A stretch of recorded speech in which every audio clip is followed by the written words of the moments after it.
Hi everyone, this is Cheryl and welcome to my sewing room. I was in Joann Fabrics and Crafts the other day and I purchased this really pretty Easter towel. They had so many to select from, I had a hard time deciding which one. The fabric that I used on the bottom of the towel and the pot holder was also bought at Joann's, and it's in their keepsake calico fabric section. So let's get started. You'll need the following supplies: one towel of your choice and 1/4 yard of fabric, and also you'll need some type of fringe. I selected Pompom fringe. This is Simplicity. I bought it at Walmart, and you get 1 yard per roll. Cut your fabric 2 inches wider than the width of your towel by 4 inches wide this way. This towel was 17 inches wide, so I cut my piece 4 inches by 19 inches. Have the back side of your towel facing up and fold this edge as well as this edge over 1/4 inch and press it all the way down the full length of the strip. And then turn it and do the other side. Press it the full length, folding it over 1/4 inch. Then fold this edge over again 1/4 inch and press it all the way down. The edge that is folded over twice, you're going to stitch along that inside folded edge all the way down.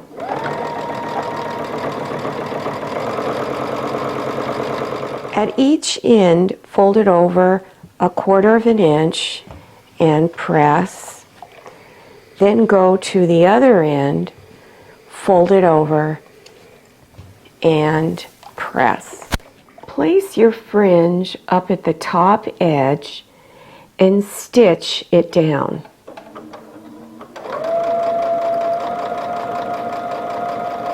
All towels are very crooked along the very bottom edge. That's why I like adding these little fabric borders, because it covers that up.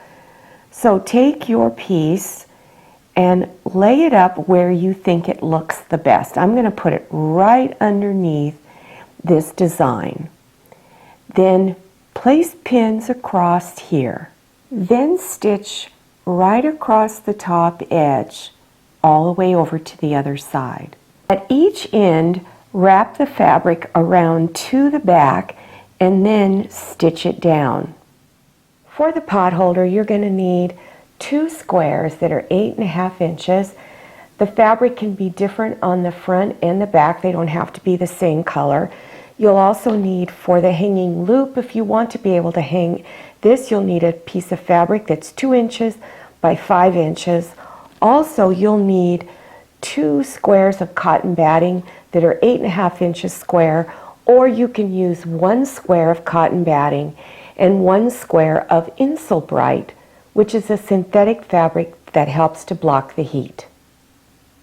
If you want to do the Easter Bunny applique on the front of the pot holder, I'm going to give you several different options for getting that bunny design. You can buy fabric with Easter bunnies on it and then cut one out, and this is the one I'm going to use. And on my last trip to Joann's very recently, they still had this fabric in there. So I've had this fabric for several years. I use it every year for some sort of Easter project. If you don't want to use fabric, or you don't have access to getting fabric very quickly, you can also use these on there. These are cookie cutters. Here's the head of an Easter bunny, a tulip flower, and then a butterfly. So you can use these. One other is you can find wooden pieces in the shape of a bunny. This one's a little small, but you probably can find them larger. You can find the cookie cutters at Joann's, Walmart, anywhere where they sell baking supplies, And these were seasonal, and I think I bought them 2 years ago at Joann's, and they were just a couple of dollars. If you want your sewing machine to put the saying Happy Easter on it, and many of your computerized sewing machines have lettering on it. So just follow the instructions of your sewing machine manual for doing it. But you need to first figure out where you want to place it.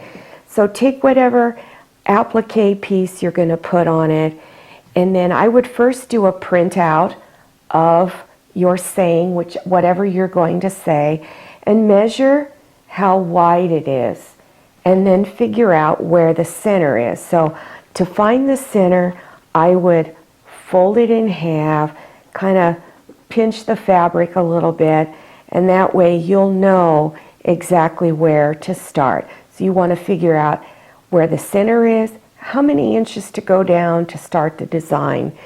And also, if you want to put little sewing machine flowers down here at the bottom, you could do that too. But make sure you have enough room for whatever applique design you have. You need to measure that. Figure out how to center everything.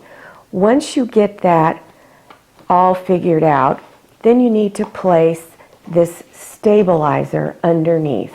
Whenever you do any kind of machine applique or embroidery stitches, make sure you have some type of tearaway stabilizer on the back, and you can also use thin paper. So this is what I've put on mine. I've just put some very simple lettering, Happy Easter, and a little row of flowers down there. Then it's time to put on whatever applique you want to put in here. In order to put the bunny on the pot holder, I recommend that you use some type of iron-on fusible web, and Pellon makes several different types. I'm using the Light Easy Steam 2 two-sided interfacing that's fusible. You can buy this at Joann's. You can even get it on Amazon, and I'm sure there's many other places that you can buy this. On the back are instructions. So if you decide you want to draw your own design, there are instructions on the back for doing it. I'm going to demonstrate the method of not drawing it, just using that little fabric piece. Cut off a piece that's going to be a little bit larger than the fabric piece that you're going to use. There's blue grid lines on one side, and then there's plain paper on the back. So you want to remove this plain paper. If you're having a hard time getting it off, take a straight pin and just tear the paper, score it, and then bend it, and a piece will pop up, and then you remove it. So as soon as I can get a hold of it, here we go. Take your fabric and lay it on the back side, and what I like to do is take this paper that I just removed, press it on top, lay it on top, and then finger press this all down. I recommend for this next step is to use small scissors because it's going to be easier to cut around this bunny rabbit here. So what you want to do is cut very close to the rabbit without cutting away any part of the rabbit. After cutting it out, then turn it over to the back and remove the blue grid line paper. And again, if you're having problems getting it off, score the paper, bend it until a piece pops up. Now as you're removing this paper, be careful you're not lifting the glue off of the fabric. So as you're lifting it, your fabric should feel sticky on the back. Place your applique pattern anywhere that you want it. Now I'm going to place mine a little low because I think I'm going to do another little row of some kind of flowers right under Happy Easter. And then once you get it centered, then finger press it down real good. To fuse it on permanently, you're going to need a damp cloth, and I just lay my pressing cloth over it, and you can use any plain piece of fabric. And I usually just keep a spray bottle there and I dampen the cloth. Okay, then you're going to use a hot iron with steam and lay it on there, and I'll give it a little burst of steam, and then I'll hold it usually 10 to 15 seconds. I usually like to go to the 15 seconds just to make sure it's on there. And then when you're done, I also recommend that you just let it cool down for a moment so that the glue will set. Then you need to do some type of applique stitch around the edge of your design. And here are some samples of some on my machine.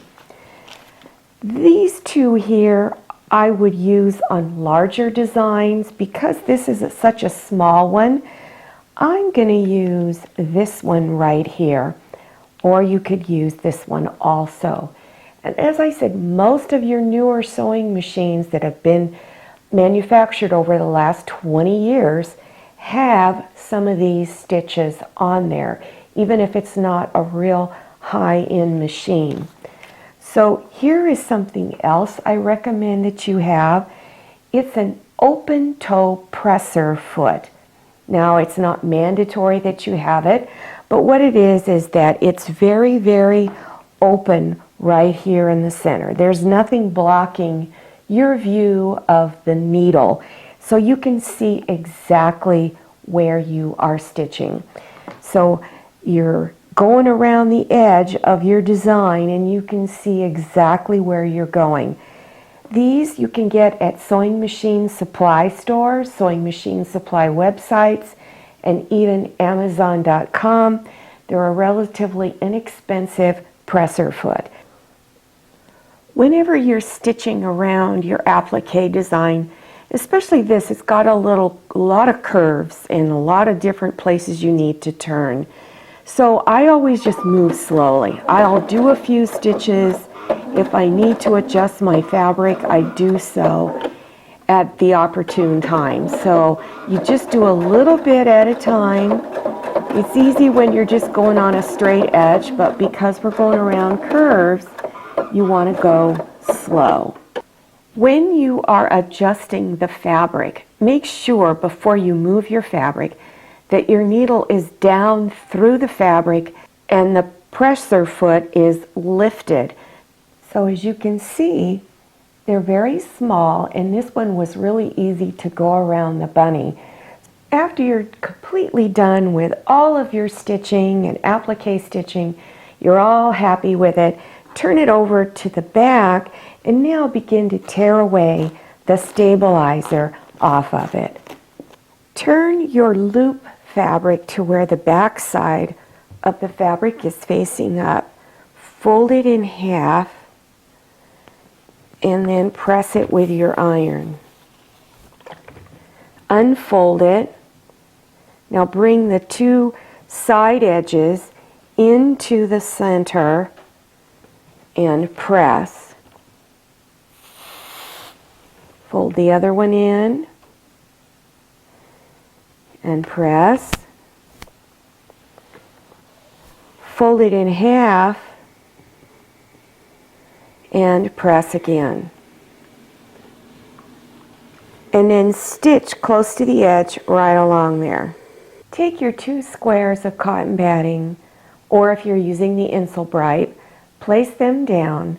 Take your fabric for the back of the pot holder, placing it front side up. Then center your fabric for the loop and pin it on like this. Then you place the fabric for the front over the top of this. Make sure that your design is properly oriented so that this hanging loop is at the top and everything is looking right at you, and then place it down. Then go ahead and place pins around all of the edges. At the bottom of the pot holder, leave an area that is open that you don't stitch over. This is so that you can turn it front side out later. So start stitching here and back stitch. Go down to this corner, come back up, go all the way around and back stitch here. and your seam width is 1/4 inch seam on all 4 sides. Before turning this front side out, trim some of the fabric off around this corner to relieve some of the bulk. Otherwise your corners are going to be very, very thick. So I first recommend that you cut straight across like this. And then also I recommend you cut a little bit off around each side. And if you're using your rotary cutter, keep your fingers at a safe distance. So do this at all 4 corners. Reach in between your 2 fabrics and begin turning it front side out. Fold the edges inside at the opening and pin it closed. Then stitch close to the bottom edge along there. Also do a straight stitch real close to your applique design, whichever design you used. This is going to help hold all of the layers together so that they don't shift during use. And I recommend keeping that open toe presser foot on.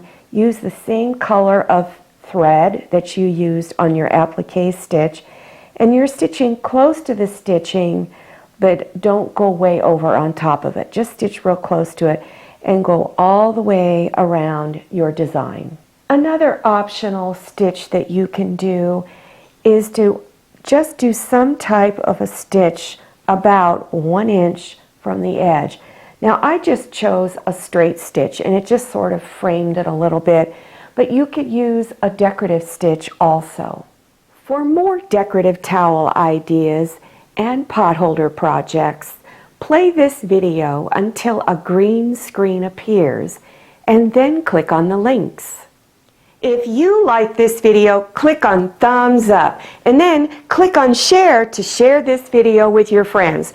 And if you haven't subscribed yet, click on that red subscribe button down there in the lower right hand corner of your screen. Click on the little bell and enter your email address so you can receive emails about my latest video. If you're not receiving those email notifications, go to your cell phone or iPad and click on settings and turn notifications on. This is Maria, this is Manny, this is Tony. So glad you came to my sewing room. See you next time and happy sewing!